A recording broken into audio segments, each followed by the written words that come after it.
दोस्तों आज की इस वीडियो में बात करेंगे इरकॉन इंटरनेशनल स्टॉक के ऊपर। स्टॉक में 12% से ज़्यादा की तेज़ी देखने को मिली और स्टॉक में अच्छी खासी रिकवरी देखने को मिली, बड़ी तेज़ी देखने को मिली। ये तेज़ी कहां तक चलेगी, क्या टारगेट रहने वाले शॉर्ट टर्म के, लॉन्ग टर्म के क्या टारगेट रहने वाले हैं, उसके ऊपर बात करेंगे। लेकिन उससे पहले यदि आप लोगों ने चैनल को सब्सक्राइब नहीं किया तो प्लीज़ चैनल को सब्सक्राइब करो, क्योंकि आप लोगों को जितना सपोर्ट रहेगा उतना ही मोटिवेशन मिलेगा मुझे, ताकि आप लोगों के लिए अच्छी वीडियो और अपडेट लेके आ सकूँ सर।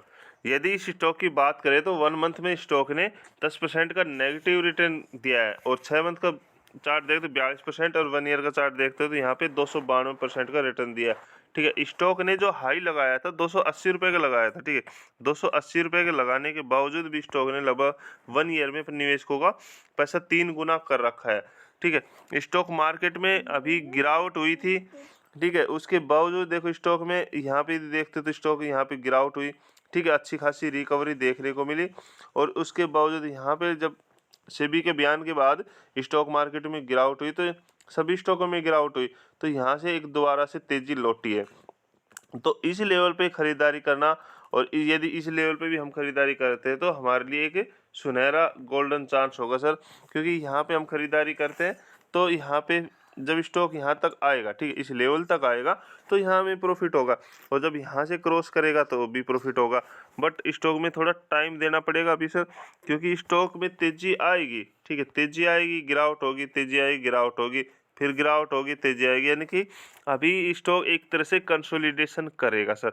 बट आपको पैनिक नहीं होना है, थोड़ा टाइम दो। स्टॉक मार्केट यही तो होता है, यदि गिरावट होती है ना, यदि स्टॉक में गिरावट होती है तो वहाँ पे आपको पैनिक होना नहीं होता है। रिटेल निवेशक नुकसान क्यों लेते हैं, इसलिए लेते हैं जब गिरावट होती है तो वहाँ पे बेच देते हैं, और स्टॉक भागता है तो वहाँ पे बाइंग कर लेते हैं। और स्टॉक मार्केट में क्या होता है, आपको जब गिरावट होती है तो मौका मिलता है खरीदारी करने का। यदि इसके बावजूद गिरावट होती है तो कुछ क्वांटिटी और ऐड कर लीजिए। यदि फिर भी यदि अच्छी कंपनी है तो उसमें गिरावट नहीं होगी, बार बार गिरावट नहीं होगी सर। ठीक है, स्टॉक मार्केट है, किसी भी बयान के बेस पे कभी भागता है तो कभी गिर भी जाता है, लेकिन उस बेस पे आपको वहाँ पे क्वांटिटी ऐड करनी होती है सर। तो यहाँ पे आपको इस स्टॉक को ओनली होल्ड रखना है, क्योंकि ये स्टॉक विद इन 3 से 4 मंथ में 300 का टारगेट दिखा सकता है सर।